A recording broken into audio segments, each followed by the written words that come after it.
행태현의 정치쇼, 뉴스 속 깊숙한 이야기를 들어보는 인터뷰 시간입니다. 서울 서희초등학교에서 근무 중에 극단적인 선택을 한 선생님에 대한 추모 분위기 사회 전반으로 번지고 있습니다.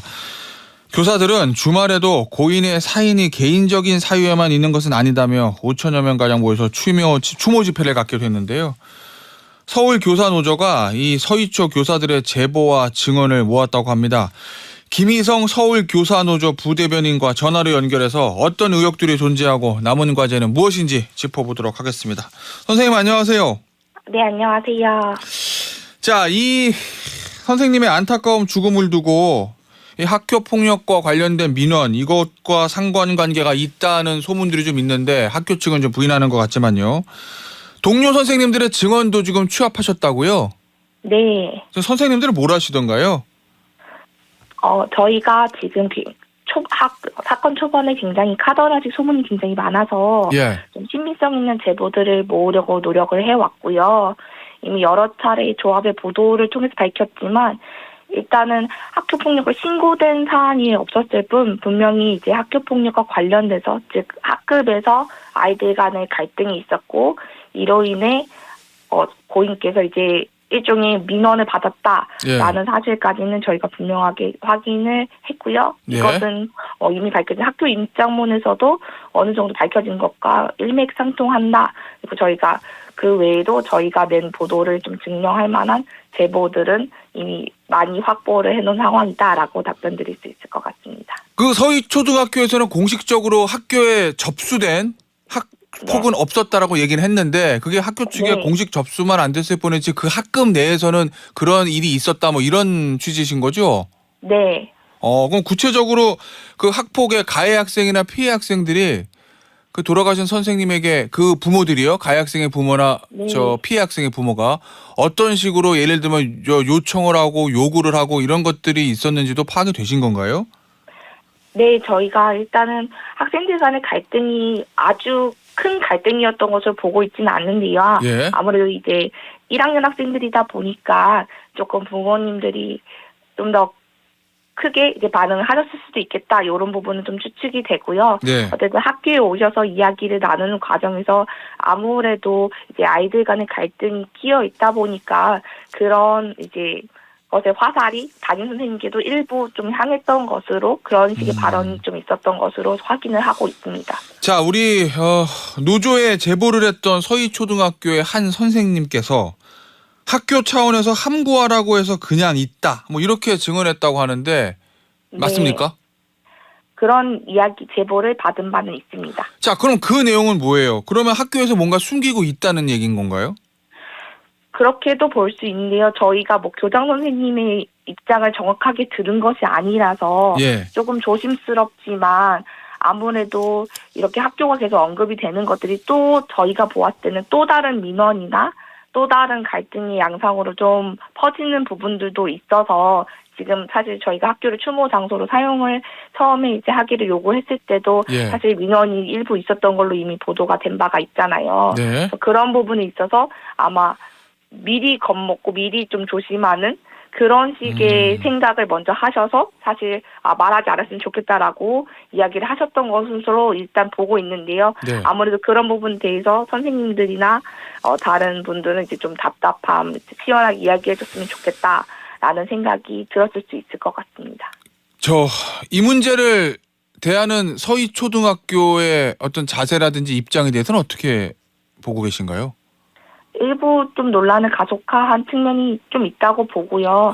아무래도 소속 학생들이랑 근무한 선생님들도 이제 황망하시고 너무 놀랐을 걸 생각을 해서 어떻게 보면 해명을 해야겠다는 생각이 더 크셨을 수도 있긴 한데 이제 이런 부분들 이제 일부 마전된 소문이 워낙 초반에 많았다 보니까요. 이제 그런 것들이 차라리 뭐 저희 노조에 좀 제보를 해주신다던가 이런 방향으로 좀 이루어졌으면 더 좋지 않았을까. 그래서 공식 그런 보도가 나간다던가 이게 입장문이 이렇게 가정통신문 형태로 좀 나갔던 형태가 어떻게 보면은 다른 교사분들께는 더 오해를 불러일으키게 만드는 학부모님들의 눈치나 민원을 너무 걱정해서 더 그렇게 하는 행동으로 보이게끔 하는 좀 방향에 있었어서 그런 부분이 아쉽다라고 생각하고 있습니다. 자, 저희가 보니까 우리 서울교사 노조에서 네. 학부모 측 증언도 좀 청취하셨다는 얘기를 들었는데 어떤 내용들이 있던가요? 네, 저희가 이제 작년도 학부모님들 일부께서 이제 고인께서 써주신 뭐 편지나 이런 것들을 제보를 해주셨고요. 아하. 그 내용이 대부분은 이제 작년에 특히나 평소 아이들에게 애정이 많고 이제 성실하셨다라는, 그리고 항상 따뜻하게 아이들을 대해주셨다라는 것이고, 제보를 해주실 때 대부분 다 덧붙여 주신 것이 너무 개인사나 우울증으로 사실 좀 보도가 한참 좀 부각이 될 뻔할 때 많이 주셨어요. 그래서 그런 부분이 이제 작년의 모습을 보신 학부모님들께서는 조금 안타깝다고 느끼셨던 것 같아요. 네. 그래서 분명히 학교에서 또 즐겁게 생활하신 적이 있다라는 점을 조금 강조를 하고 싶으셨던 것 같습니다. 알겠습니다. 결국은 이제 이게 교권이 너무너무 추락했기 때문에 벌어진 일들이다라는 얘기들이 좀 나오는데, 네. 이에 대한 교육부 대책이 나왔잖아요. 지나친 학생 인권 강조로 교실이 붕괴됐다. 뭐 교육부는 이런 진단을 내놓는 것 같은데, 이 교육부의 진단에 대해서는 어떤 입장이신 건가요? 영향이 전혀 없었다고는 못하지만 근본적인 해결책이 될 거라고는 보지 않고요. 아하. 오히려 이런 식의 발언이 학생 인권과 교사 인권을 좀 대척점에 두고 또 다른 갈등이 일어날까 좀 두려워하는 선생님들이 많고, 저희도 그렇게 생각을 좀 하고 있습니다.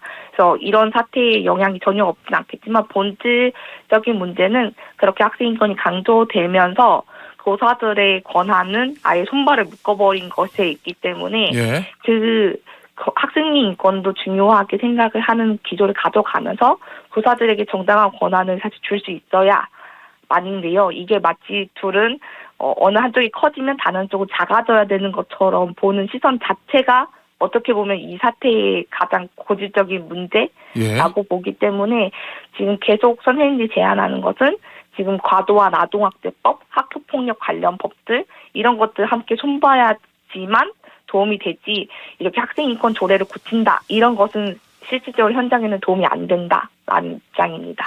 자, 이 경기도에서 학생인권 조례를 폐지하는 게 아니라 약간 이제 수정하는 쪽으로 개정을 한다고 하는데, 내용을 보면은 학생의 어떤 책임을 좀 강화하는 쪽으로 개정하는 것 같거든요. 그런 부분들에 대해서 어떻게 보십니까?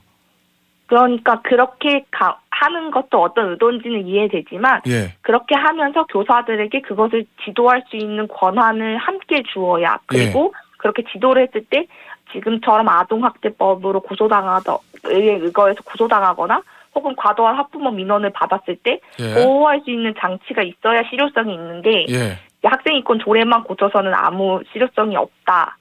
그것은 약간 그냥 어떻게 보면 보여주기식의 하나의 정책에 불과한 그런 선례가 될까 봐 우려하고 있는 부분입니다. 그 말씀하신 예를 들면 면책이라든지 면책 같은 선생님들에 대한 보호 장치라든지 뭐 더 발전된 어떤 학부모와의 소통 수단이라든지 이런 거 보장해 주면서 학생인권조례를 조금 수정한다면 받아들이시겠다는 말씀이신 건가요?